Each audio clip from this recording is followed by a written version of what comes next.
I'm Indy Nidell, and this is another exciting episode of The Great War on the Road. Now today, we're at Stow Aerodrome in Essex in England, which is the best preserved World War I aerodrome in Europe. And we're going to talk about this plane behind us. And by we, I mean this gentleman next to me mostly. Now, could you tell everybody out there who you are and what you do? Okay, my name's David Bremner, and over the past 15 years we've been researching and then rebuilding the Bristol Scout aircraft that my granddad flew in the Eastern Mediterranean in 1916, and here it is. Now, can you tell us about the Bristol Scout in general before we get into your specific story? Okay, so the Bristol Scout's not a particularly well-known aeroplane, which is a shame because it was actually a very important part of military aviation development. It was available right from the beginning of the war. There were just a couple given to the RFC. Yeah, you said they actually it came out in July of 1914 before. It first flew in February 1914. Okay. It was designed basically in late 1913. First flew in February 1914, and it was one of two aircraft that were considered to be, for the first time, the best aircraft in the world. It was the first time that the British had produced an aircraft design that was better than anything else in the world. Okay, better than the Blériots and... Yeah. Up to that time, the French had been absolutely preeminent. They had the best airframes, they had the best engines, they had the best pilots. And while they still had the best engines and the best pilots, this, together with the Sopwith tabloid, were regarded as being better than any other French airframe design. Now, we hear more about Sopwiths than Bristols today. Now, why is that? Probably because Sopwiths from day one were always better at PR and marketing. Okay. The Bristol Aeroplane Company was a family affair. It was started by the White family. Now, you pointed out something about the White family here on the propeller. Okay. The signature here is Sir George White. He is the current baronet. His great-grandfather started the British and Colonial Aeroplane Company in 1910. And it was very much a philanthropic exercise. He was extremely rich. He'd set up all the tram system in Bristol and in York and London and Dublin and so on. Wow. So he was a very rich man, and he recognised that Britain was going to need an aircraft industry. So when he set the British and Colonial Aeroplane Company up, it was set up on a proper sort of company lines, unlike most of the others which are set up by enthusiasts, people like Handley Page and Shorts and Sopwith and so on. Okay. And it's said that the family invested £500,000 into the British and Colonial Aeroplane Company. I mean in pounds at that time. In pounds at that time, and I can't do the conversion to today. It's more than that. It's a lot more than that. Before they saw a penny back. Wow. Oh, wow, that was so real labor of love. Yes, it was. And of course, what it meant was that we had a nascent aircraft industry at the beginning of the war, which we would not have done otherwise. But it's funny that, just because of the PR back then, we today still hear much more about the Sopwiths than the Bristols. Yes, and of course, to some extent, the Sopwith aircraft became more important later on in the war. The Sopwith Pup, the Sopwith Camel are the stuff of legend because there were so many more pilots flying them later on in the war. The Bristol Fighter was revolutionary later on in the war, but the Bristol Scout was the best aircraft probably for the first 18 months of the war. And if this went into production in 1914, when did they stop producing these? I think in late 1916. Okay, and what kind of numbers were they looking at? About 374 total. Oh, okay. But because they didn't really know when, it was never designed as an armed aircraft. Right. Some people say it was designed as a sport, as a racing machine. Okay. And my personal view is that they always had in mind the Army stipulation for a fast single-seat reconnaissance machine for tactical reconnaissance, and that's what this was designed. This specification, if you like, that this was designed around. But it was always designed as an unarmed machine. Okay. Because they didn't realise they were going to need something. Hey, we're going to have a war. Sure. And well, yeah. But I mean, what they thought was that the aircraft at that time were so unmaneuverable, you really couldn't throw them about too much. Right. And so your fighting aircraft was going to be a pusher with the engine at the back, Yeah. a pilot in the middle, and a gunner at the front, so that he could aim the gun at the target. Right. What this aircraft proved was that it was possible to aim the whole aeroplane because it was so maneuverable.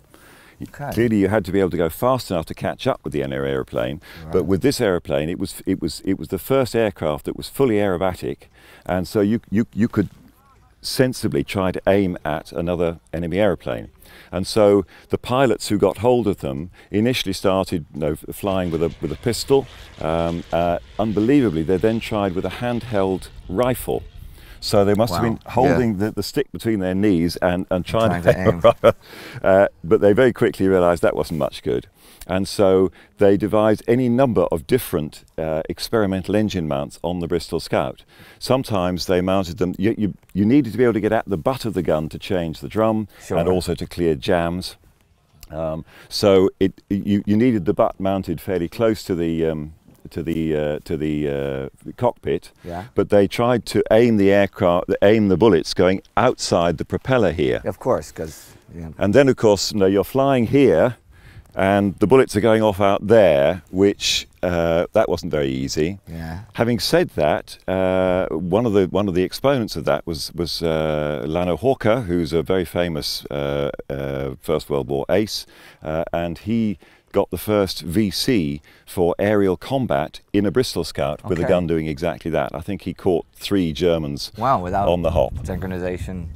Yeah, or anything like and just sort of firing out sideways. I think they weren't expecting that at all. Now, in terms of like speed, how would this rank compared to a German plane like the Eindecker or something? It would have been faster. I think I can't do an exact comparison. But I think it would have been faster. The Eindecker wasn't a particularly good aircraft. Right. The only thing I do know is that my granddad, when he flew this aircraft, his only air-to-air combat was with an Eindecker, and he made a first pass at it, and then when the Eindecker dived away, he couldn't keep up. Okay. So clearly in a dive, the Eindecker was faster. Now let's walk around the plane a little bit, and why don't you tell us about your grandfather's actual experience, and then we can talk about rebuilding the plane. So he served in which front? Where was he serving? My granddad served in the Eastern Mediterranean. He was posted to number 2 Wing RNAS that were based at Imbros off the Gallipoli coast. One of the things that always makes me admire him is the fact that for us in a modern light aircraft, if we want to cross the English Channel, which is about 15 miles, we take all sorts of preparations. We have immersion suits and life jackets and all this stuff. Yeah. Well, every flight he made involved crossing 15 miles of water to get to Gallipoli. Wow. How long was he at the front? Did he? He went out in December 1915, just after they had decided to evacuate. Okay. On his 7th operational flight, he was actually shot down over the Gallipoli Peninsula in a Voisin aircraft and had to land on the Cape Helles Peninsula just as the evacuation was taking place. This is on the very evening of the final evacuation. Wow. So I don't think he was flavour of the month because, of course, as you know, they had to keep it all top secret. And that's not much good if you're... So he describes how he had to land, and they moved the aircraft into a revetment, but all the while they were being shelled by 6-inch Turkish shells. Wow. And amazingly, there's an aerial photograph taken which shows the aircraft in the revetment with the 6-inch shells that he was dodging.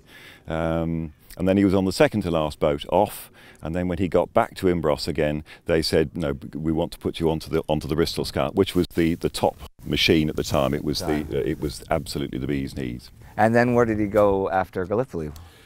One of the things that I've never quite understood about the Gallipoli campaign is that the RNES, as far as I know, remained at Imbros for the remainder of the war. Okay. Certainly, he was involved in gunnery spotting and bombing and submarine hunting and all sorts of different things, based at Imbros from the evacuation in the middle of January right the way through to the end of May. and then he had to fly this aircraft 90 miles across water to the island of Thasos in support of the Salonika campaign, Right. because by that time the Malaria Bulgarians campaign. the Bulgarians had occupied Macedonia, and Thasos was a Greek-held island from which they could attack the Bulgarians, and so that's how they took the war to the Bulgarians. So how long did he serve in Salonika on this?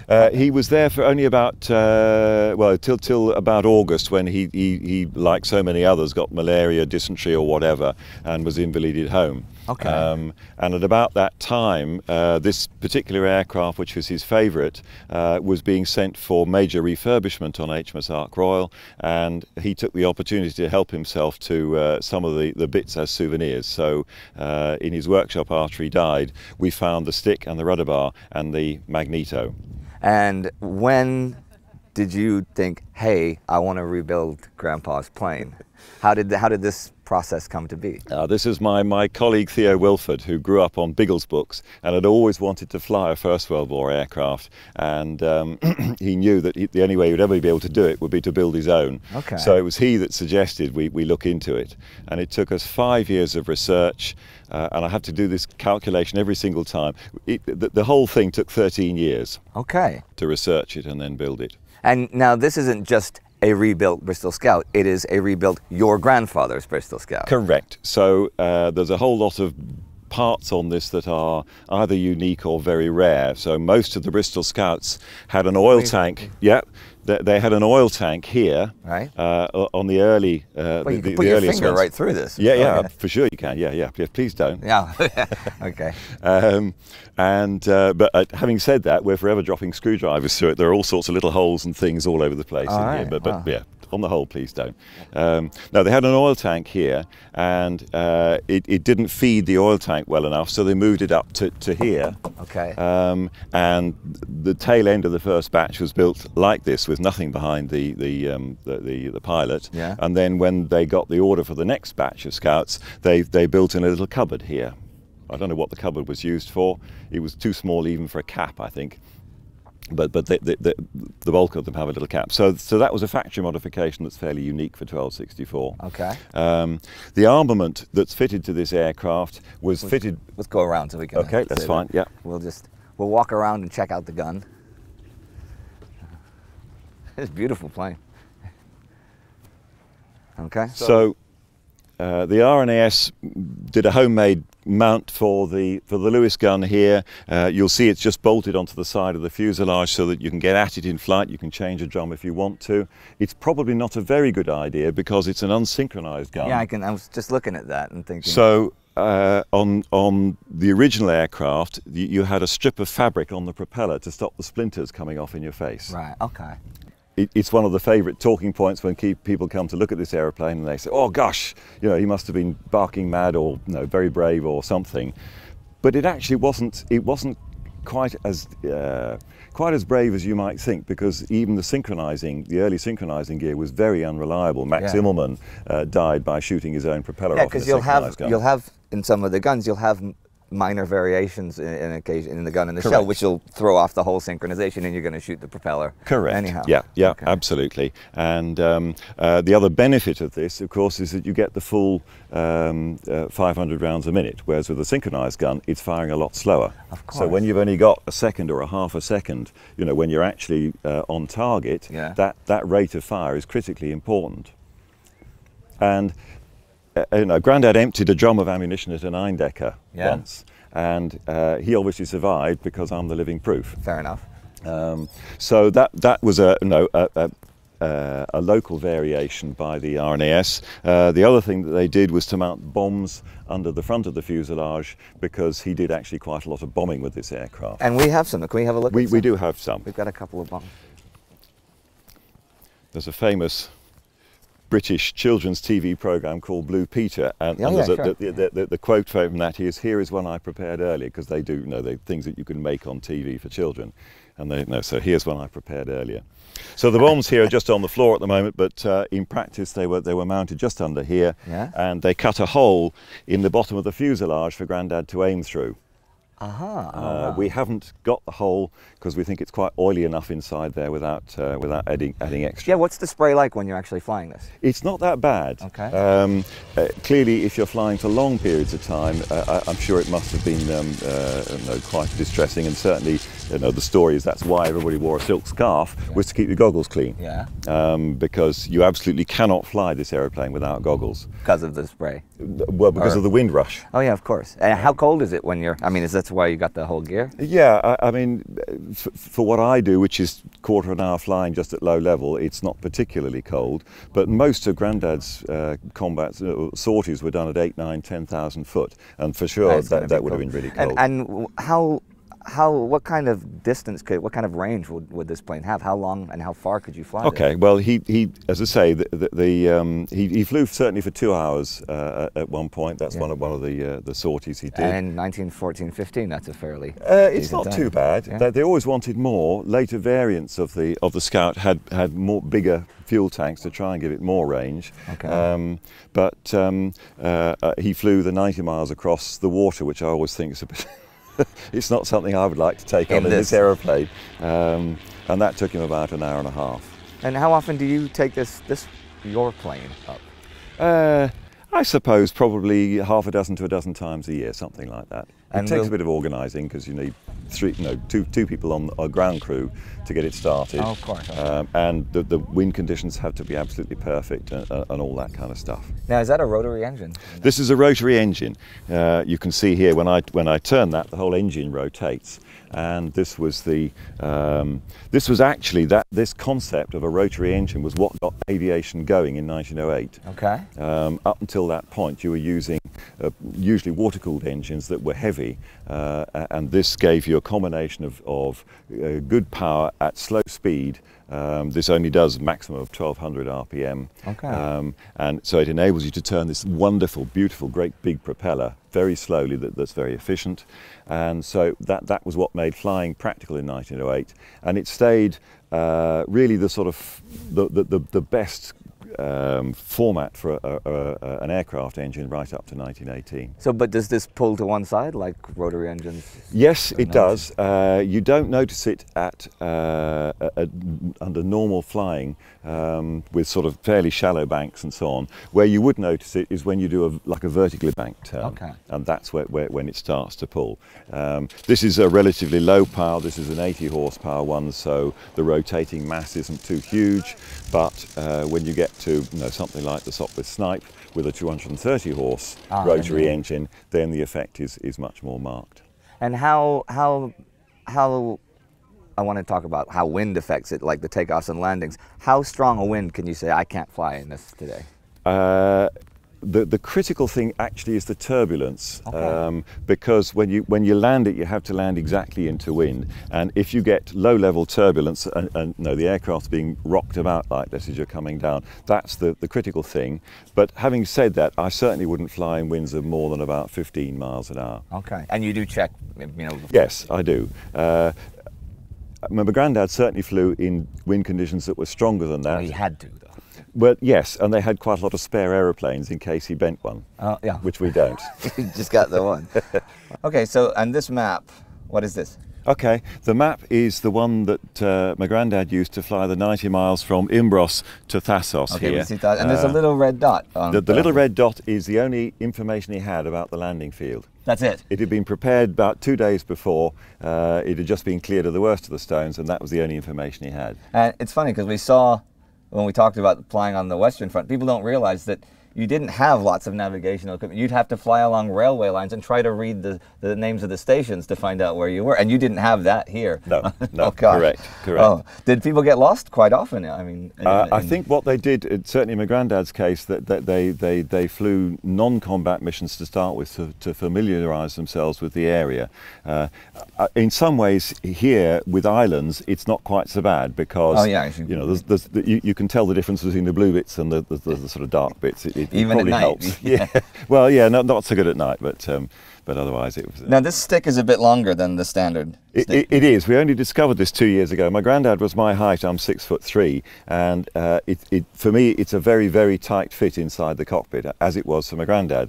And when we took the grip off to get it repaired, we found that he'd extended it by 2 inches to help his fist clear his knees. All right. Yeah, because it's not incredibly roomy for me, and I'm not nearly as tall as you. And actually it's one of the reasons why the Scout was never developed into a full-blown fighter with synchronizing gear, because that cockpit is just so small. There wasn't room for a permanently fixed gun with all the synchronizing gear. They did try it, but it was so crowded in there, it was never going to work. I'm trying to picture myself actually, like, trying to fight. It's really difficult.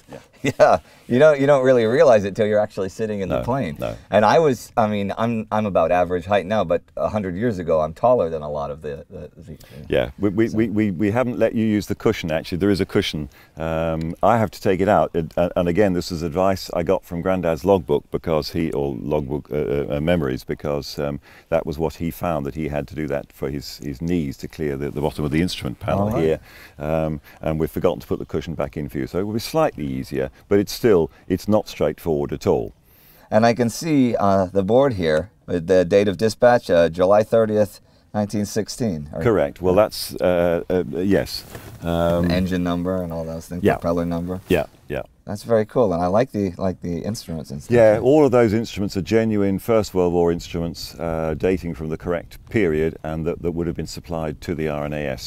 So far as we know, we don't have no photographs of 1264's instrument panel, but we think that's about as accurate as it would have been. Okay. So how can people find out more about what you've done and how you've done it? Okay. Well, for the last 4 or 5 years we've been followed by filmmaker Stephen Saunders, who's BAFTA nominated, and he's now completed a TV film which he's sold to Greek TV, to American TV. Wow. And it's available from his website, either as a DVD or as a Vimeo download. I know I'm biased, but I think it's a really good film, and I know people who watched the film say that it's a tearjerker as well, because we made quite a journey with the aircraft. Last year we were able to take this aircraft to the very same airfield on Thasos that Grandad was, and I flew it from the exact same spot exactly 100 years after he did, and then a week later we took it to the Somme, and I flew it over the Tietval Memorial and the Newfoundland Memorial, unfortunately on the 2nd of July. The 1st of July the wind wasn't suitable, but I flew it over there on the 2nd of July, and I'd always wanted to do that because my granddad's first cousin, who I'm named after, was fatally injured in that first assault at Beaumont Hamel. Oh, wow. Okay. He was only about 100 yards from the Newfoundland regiment, so his actual trench is preserved in the Newfoundland Park, and I was able to fly over the top. And just talking about it now, it still sends chills down my spine thinking about what he did. Well, we'll give links so that people can actually watch this themselves in our description, so you guys can all look down and see that. Thank you very much for taking the time to show us around. It's an amazing plane, and it's amazing what you've done to recreate it. And everyone out there, if you'd like to see our episode about the evacuation of Gallipoli, you can click right here over this gentleman for that. Do not forget to like us on Facebook and follow us on Twitter, and we'll see you soon.